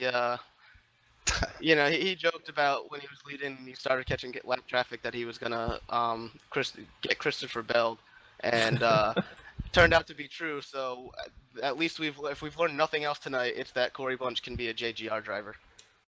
Right. So can we expect to see Corey Bunch driving that 86 machine more for you this year? Yeah, I mean, the plan now is Andrew has some earmarked races, which tonight was one of them, but he decided last minute not to do this one. But Andrew will be in the car at Talladega, as far as we know right now. But for the rest of the season, we've got Corey, Thomas Fredericks, and Michael Whitley are guys we're all going to try to get in that car to fill the seat, since we have the chartered car sitting open. Well, I don't know about that Thomas Fredericks guy, but it'd definitely be nice to see Michael Whitley running over here. Yeah, I think we're going to try to get him in as soon as possible after Talladega. He was supposed to run the Auto Club race that got rescheduled, so you would have seen him there, but that got pushed off, and so that kind of delayed his action over here. But All right, folks. Your points leader, Eric Mickey, started 17th, finished second. Definitely one of the guys to beat for the championship tonight. thanks. Yeah, I just want to thank Corey Lindsay, Cameron Rich, and Nathan Young Designs for putting on this series. It's a whole lot of fun to race in this series, even with some of the caution problems that we've had throughout the season. Doesn't turn me away from it. But just need to get on some of that racing etiquette for some guys out there. Yeah, without a doubt. Just a couple. All right, viewers, I got him. Started shotgun on the field. 21st. Driver that number 33 car, Peter Short. Winner, chicken dinner. Tell us about your race tonight, Peter. I don't know what there is that I can't tell you about. I was in everything, it felt like tonight. Very early on, there was some wreck in front of me. I started at the back. I screwed up both of my qualifying laps, pounded the wall on my first lap, and then pounded the wall on my second lap. Then towards the end, towards the beginning, I got a speeding penalty on pit road, so that put me back into really the beehive, and I got involved in some wreck. I tried to go into the grass, got some nose damage, and then from there on out, it was like a cycle. Every time there was a caution almost, I'd end up with damage, go down pit road, try and fix it. I went a lap down. At one point, I got the lucky dog, and I don't. This is my first time coming back to iRacing in quite a while. So back when I used to race iRacing consistently, they didn't have such thing as a lucky dog back then. And so I didn't know how it worked, and I pitted my first lap around, and they gave me a black flag, and I was still a lap down. So got the lucky dog twice tonight, only counted once, and that was all I needed. Once I got all my damage repaired, I was able to work my way up. I think there was kind of a cluster of cars that all got into it, and I worked my way up from like 8th or 9th up into the top 5, and then from there on out, I just kind of picked him one at a time, and gotta say sorry to Velez. I really didn't mean to get into him. I know it was really close quarter racing, and I was just down there. I think I got into Cody Wright as well, doing the exact same thing, and that's not the way I like to race, and I feel bad for them. And then, of course, the whole thing with the 88 car, that was interesting, and I got lucky from that.